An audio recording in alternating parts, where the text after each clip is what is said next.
na rantse ma da Allah ba a taɓa shugaba ba daga lokacin waɗancan har zuwa Tafawa Ɓalewa, har danniyan da sojoji suka yi, har zuwa lokacin da Obasanjo ya shiga wannan tsari na yanzu, har zuwa Muhammadu Buhari da muke kuka da shi.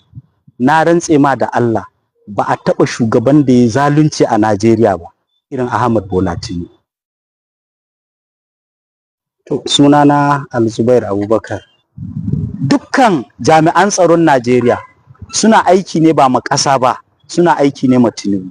Wannan abun kuma ba zargi ba ne. Yanzu ina zagin Tinubu a nan, wallahi ba zan kai gate ɗin nan ba, za ka ga SSS, za ka ga police. Ba za su ma tambaye ka meye dalili ba. Kawai za su ce ka ci mutuncin ƙasa. Tinubu shine ƙasa? To bai tsaya a nan ba, sai da ya tabbatar da ya gurgunta hukumar zaɓe mai zaman kanta.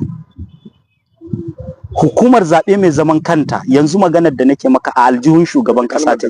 Hukumar zaɓe mai zaman kanta. A suna ne, ai wannan kowane ɗan Najeriya ya san suna kawai aka bata. In ba suna ba, waɗannan jam'iyyun ma za su shiga matsala ne? Ba za su shiga ba.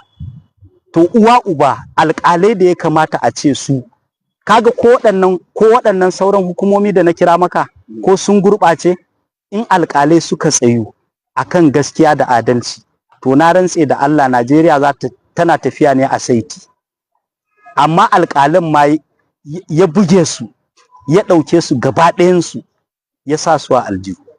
To in kana da shari'a don Allah a wata jam'iyya za ka kai masu?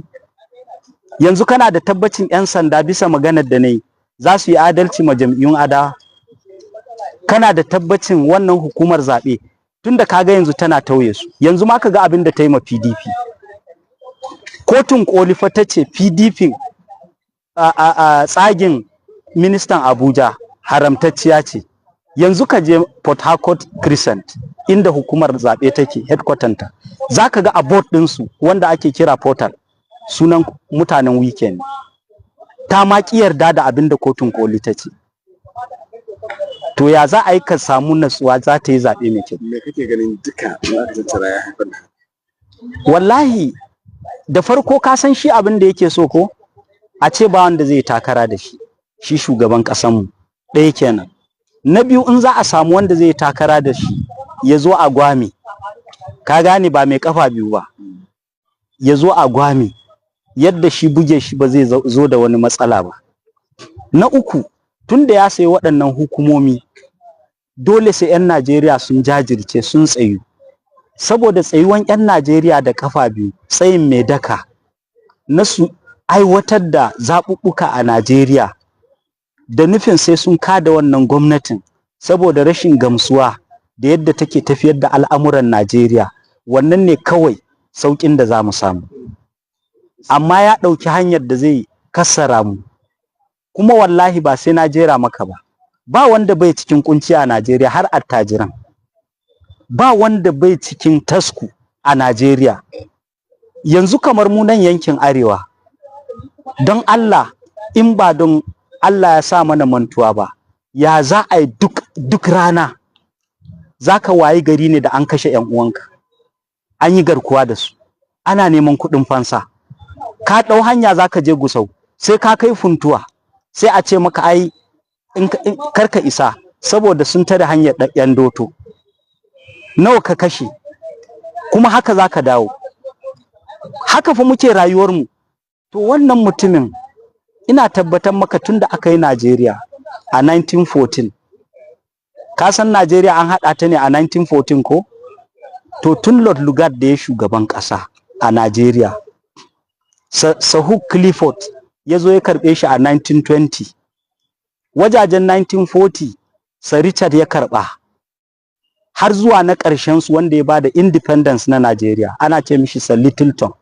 Na rantse ma da Allah ba a taɓa shugaba ba daga lokacin waɗancan har zuwa Tafawa Ɓalewa, har danniyan da sojoji suka yi, har zuwa lokacin da Obasanjo ya shiga wannan tsari na yanzu, har zuwa Muhammadu Buhari da muke kuka da shi.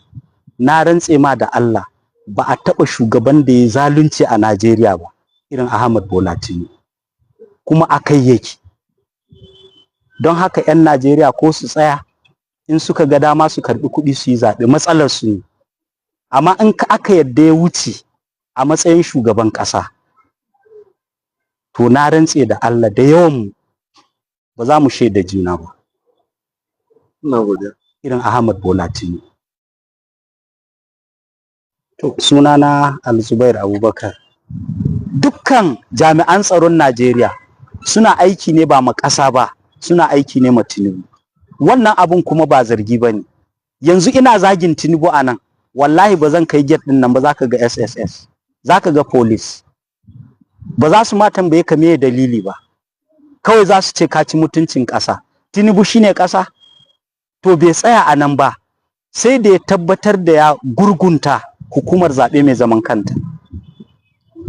Hukumar zaɓe mai zaman kanta yanzu maganar da nake maka a aljihun shugaban ƙasa take. Hukumar zaɓe mai zaman kanta. A suna ne, ai wannan kowane ɗan Najeriya ya san suna kawai aka bata. In ba suna ba, waɗannan jam'iyyun ma za su shiga matsala ne? Ba za su shiga ba. To uwa uba alƙalai da ya kamata a ce su, kaga ko waɗannan sauran hukumomi da na kira maka ko sun gurɓace, in alƙalai suka tsayu akan gaskiya da adalci, to na rantse da Allah Najeriya tana tafiya ne a saiti. Amma alƙalan ma ya buge su, ya ɗauke su gaba ɗayansu, ya sa su a aljihu. To in kana da shari'a don Allah a wata jam'iyya za ka kai masu? Yanzu kana da tabbacin 'yan sanda bisa maganar da na yi za su yi adalci ma jam'iyyun adawa? Kana da tabbacin wannan hukumar zaɓe tunda kaga yanzu tana tauye su? Yanzu ma ka ga abin da ta yi ma PDP. Kotun koli fa ta ce PDP tsagin ministan Abuja haramtacciya ce. Yanzu ka je Port Harcourt Crescent inda hukumar zaɓe take headquarter ta, za ka ga a board ɗinsu wanda ake kira portal sunan mutanen weekend. Ta ma ƙi yarda da abin da kotun koli ta ce. To ya za a yi ka samu natsuwa za ta yi zaɓe mai kyau? Me kake ganin duka za ka tattara ya haifar da? Wallahi da farko ka san shi abin da yake so ko a ce ba wanda zai takara da shi shugaban ƙasanmu ɗaya kenan. Na biyu in za a samu wanda zai takara da shi ya zo a gwame, ka gane, ba mai kafa biyu ba, ya zo a gwame yadda shi buge shi ba zai zo da wani matsala ba. Na uku, tun da ya sayi waɗannan hukumomi dole sai 'yan Najeriya sun jajirce sun tsayu, saboda tsayuwan 'yan Najeriya da kafa biyu tsayin mai daka na su aiwatar da zaɓuɓɓuka a Najeriya da nufin sai sun kada wannan gwamnatin saboda rashin gamsuwa da yadda take tafiyar da al'amuran Najeriya. Wannan ne kawai sauƙin da za mu samu. Amma ya ɗauki hanyar da zai kassara mu,